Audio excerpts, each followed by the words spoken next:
Kita langsung kepada munajatnya Imam Ibn Athaillah. Munajat itu asyik maksud, maksudnya apa namanya, mesra dengan Allah. Kalau orang unajik, aku akan berdialog mesra denganmu, munajat. Unajik, munaji. Kalau dengan Allah berarti yaitu khusyuk, betul-betul dengan berdoa dengan kekhusyuan, seolah-olah dia itu kayak dialog dengan Allah. Ya Rabb, ya Rabb, ya Allah, ya Allah. Dan doa sama sebetulnya kurang lebihnya, cuman dengan istilah munajat lebih menghadirkan rasa bahwasanya saat itu kita ini lagi seolah-olah dialog. Ya Allah, ampuni aku, kau sudah berjanji ya Allah akan mengampuni. Ya Allah, aku mohon kepadamu, kau berjanji ya Allah akan mengkabul semua permintaanku. Ya Allah, begitu. Jadi seperti itu, munajat. Nah ini munajat Imam Ibn Athaillah As-Sakandari. Munajat yang pertama bunyinya ilahi, wahai Tuhanku, ya kan? Ngomong dia ngadu, ilahi ya Allah, ilahi wah ya Allah, anal fakiru, aku adalah yang sangat fakir. Fakir, fakir, nggak punya. Fi hinaya, biarpun dalam keadaan kau limpahkan kepadaku karunia.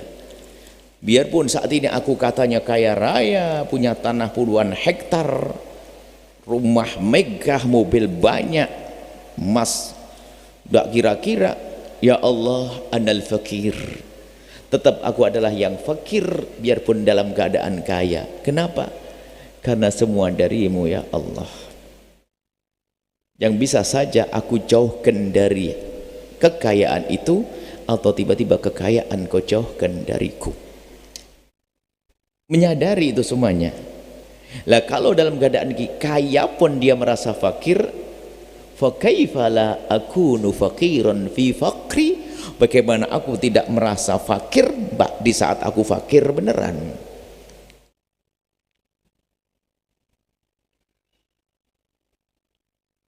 Ini munajat. Di sini dengan kesadaran munajat yang serius, si kaya tidak akan sombong, si fakir tidak akan putus asa, karena memberi adalah Allah. Ya Allah, aku fakir dalam keadaan aku kaya sekalipun, maka aku malu kalau aku mentang-mentang dengan kekayaanku lalu aku merendahkan orang lain. Aku malu di saat aku punya kekayaan lalu berkuasa dengan kekayaan, lalu aku sewenang-wenang adigang adikung adikuno kepada siapapun. Malu, ana fakirun. Dan dia harus merenung di saat mengatakan ana fakir. Fakir sesungguhnya, ternyata dari semua yang Allah karuniakan kepada kita, dari kekayaan yang melimpah, tidak semua bisa kita nikmati. Yang bisa kita nikmati yang kita makan, yang bisa kita nikmati yang kita tumpangi badan kita untuk tidur. Bahkan begitu mudah Allah kalau ingin menjauhkan kita dari nikmat tersebut atau menjauhkan nikmat dari kita. Begitu mudahnya. Tidak harus nunggu mati. Hidup pun banyak orang setelah bangun rumah megah, kamarnya mewah, full AC, kulkas gede-gede, tak taunya kata dokter, mohon maaf Bu Haji, untuk sementara jangan pakai AC, jangan minum air dingin. Masih hidup dia. Ayo. Mungkin begitu mudahnya Allah menghalangi kekayaan yang selama ini kita miliki untuk tidak kita nikmati. Akankah kita menjadi orang sombong setelah itu? Maka hadirkan makna yang dihadirkan atau yang disebut oleh Imam Ibn Athaillah, ilahi anal faqiru fi ginaya, aku tetap fakir biarpun aku saat ini tampak kaya ya Allah. Gak punya apa-apa, bisa kau ambil sewaktu-waktu, bisa saja itu harta kau jauhkan dariku sehingga aku tidak bisa menikmati, atau aku kau jauhkan. Berakhir kisah hidup kita ternyata semuanya gak bisa kita bawa, kita tinggal. Sampai dikatakan para fuqaha, kalau seandainya ada orang punya gigi emas, giginya emas, sehingga kalau senyum selalu mesti nyengir kelihatan nih, giginya emas, mati. Kalau ahli waris yang nggak terima bahwasanya itu hakku, harus dicopot itu gigi dan dibagi oleh ahli warisnya. Begitu. Kalau sudah mati kita nggak punya apa-apa. Maka dari itu kalau Anda mati tidak punya apa-apa lagi dari dunia ini, maka jangan Anda tinggalkan dunia begitu saja, maka berfikirlah Anda untuk membangun kekayaan di akhirat. Berbuatlah baik dengan apa yang Allah berikan kepada Anda, dan jangan merepotkan anak Anda dengan wasiat-wasiat itu. Contohnya, nak, kalau aku mati tolong tanah sana jual, nanti berikan ke masjid. Tak taunya giliran bapaknya meninggal dunia menjual tanah, tak taunya melonjak harganya 5 miliar, ngenes itu anak 5 miliar, akhirnya nggak jadi dijual gara-gara wasiat orang tua, anaknya masuk neraka, khianat. Maka berbuat baik adalah bersandarlah Anda dengan diri Anda sendiri, jangan menggantungkan kepada anak. Anak urusan anak nanti, didik yang baik dia akan bersedekah nanti. Tapi hari ini aku akan bersedekah dengan apa yang aku kumpulkan, jerih payahku, meres keringat ini, jangan sampai tidak aku bawa nanti di akhirat. Aku akan berikan ke tempat yang baik, fakir miskin, pesantren yang terus pahalanya mengalir. Itu baru orang cerdas. Tapi kalau hanya mikir kumpulin, lupa berbuat baik, meninggal dibawa oleh anak, anaknya kurang dididik. Sudah nggak ngerti sedekah anaknya, berantem masalah harta waris, padahal dapat gede-gede, sudah tokonya gede-gede, berantem.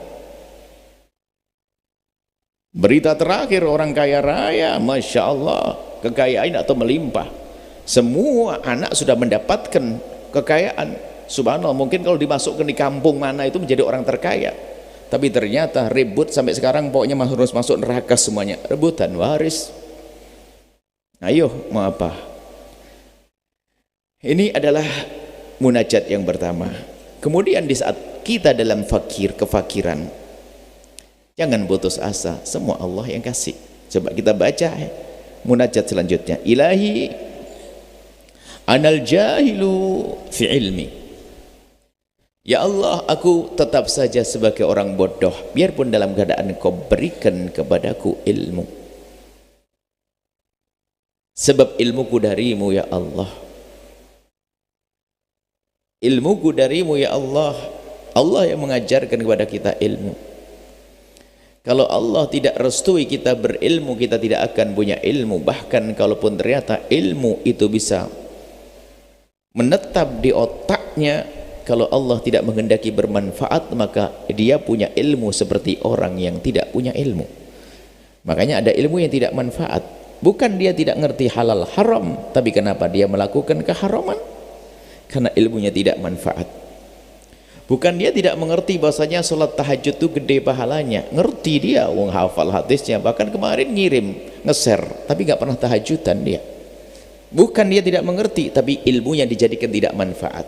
Makanya biarpun orang punya ilmu, tapi itu kan dari Allah. Kalau Allah tidak menghendaki bermanfaat, maka ilmu itu hanya sekedar cerita, atau hanya tampung di otaknya. Kata Imam Ali, la tajawazu an hanajirihi, tidak turun lewat tenggorokannya, tidak masuk di hati. Debat dia, ilmu fikih hebat, ilmu akidah hebat, tapi tidak menjadikan sebab dia khusyuk di dalam beribadah. Makanya sadari bahwasanya biarpun seseorang punya ilmu, itu dari Allah. Sehingga ilmu itu untuk apa? Untuk kita amalkan, untuk kita sebarkan, untuk kita mengenal Allah agar kita semakin mengagungkan Allah, untuk mengenal diri agar semakin tawadhu, bukan semakin sombong. Mau sombong dengan ilmunya, subhanallah. Begitu gampangnya Allah menghilangkan ilmu dari orang tersebut. Kepleset, kebentur kepalanya bagian belakang, gegar otak, hilang ilmunya, mau apa? Biarpun orang hilang ilmu bukan berarti dia punya dosa, enggak. Karena mungkin Allah ingin mengangkat dia, sayang. Tapi maksudnya bagi kita yang melihat, begitu mudahnya Allah menghilangkan ilmu dari otaknya manusia. Lah kalau tiba-tiba lupa, itu masih sangat sederhana, dia tidak dosa setelah itu. Yang repot punya ilmu tapi melanggarnya. Coba orang ilmu seperti tidak punya ilmu, itu ulama su'. Nah ini kan bahaya sekali, punya ilmu tapi tidak pernah mengamalkan ilmunya, keharaman tetap saja dilakukan, bahkan dia telah menjual agama, menjual agamanya. Nah ini kan punya ilmu tapi seperti tidak punya ilmu. Maka hendaknya kita sadar bahwasanya dalam keadaan kita punya ilmu pun kita sesungguhnya bodoh, karena ilmu kita dari Allah. Fa kaifa la akunu jahula fi jahli, bagaimana aku tidak merasa sangat-sangat bodoh dalam keadaan saya bodoh. Wong aku ngerti saja bodoh ya Allah. Maka di saat kita menyadari seperti ini, apa yang bisa dilakukan seorang hamba yang sadar? dia akan berusaha untuk mencari tahu, dan dia akan mencari tahu karena Allah, sehingga muncullah hamba-hamba terkasih Allah yang dia harus menyisihkan waktu untuk meninggalkan rumahnya, berangkat pergi ke masjid lalu mendengar pengajian seperti ini. Karena apa? Dia menyadari kalau dia bodoh, dia ingin punya ilmu lalu pergi ke tempat tersebut. Dia sadar dulu dong, jahul, agar punya ilmu, agar diberi Allah ilmu. Dan yang punya, setelah punya ilmu pun tidak menjadi sombong, karena ilmu itu dari Allah. Siapa yang menjadikan seseorang cerdas? Allah. Siapa yang menjadikan seorang mudah faham? Allah. Seperti itu. Kaifa qala akunu jahulan fi jahli. Maka dalam keadaan bodoh, tentu aku sangat bodoh beneran. Mau dalam keadaan mengerti saja saya sesungguhnya bodoh. Maka jangan sampai yang alim sombong dengan ilmunya, yang bodoh putus asa, nggak mau belajar, sebab ilmu dari Allah. Maka belajarlah. Tambahan bahwa kalau Anda belajar ilmu seperti ini, urusannya bukan urusan faham saja. Faham, iya harus kita cari. Akan tapi sebelum Anda faham, Anda sudah mendapatkan pahala karena Anda sudah beribadah. Sebab duduknya seorang di majelis ilmu seperti ini adalah duduk ibadah. Faham atau tidak faham, ngerti atau tidak ngerti, makanya ibadah. Ibadah berapa jam tadi? 1,5 jam. Suruh sholat 1,5 jam, banyak ngeluk boyok. Apa ngeluk boyok itu? Ya beli kami itu kan sholat. Tapi Anda duduk begini 1,5 jam, pahalanya seperti melebihi daripada sholat sunnah yang Anda kerjakan. Maka dari itu rindulah Anda menghadiri majelis ilmu yang di dalamnya ada ilmu. Seperti tadi kita hadirkan hadis-hadis Nabi SAW, ilmu-ilmu. Tidak ada mengajarkan kebencian, tidak mengajarkan caci maki, tidak mengajarkan prasangka buruk, akan tapi mengajarkan bagaimana kita semakin dekat kepada Allah. Hadiri majelis-majelis semacam itu yang menjadikan hati Anda semakin sejuk. Ilahi, sampai di sini dulu kan insyaallah.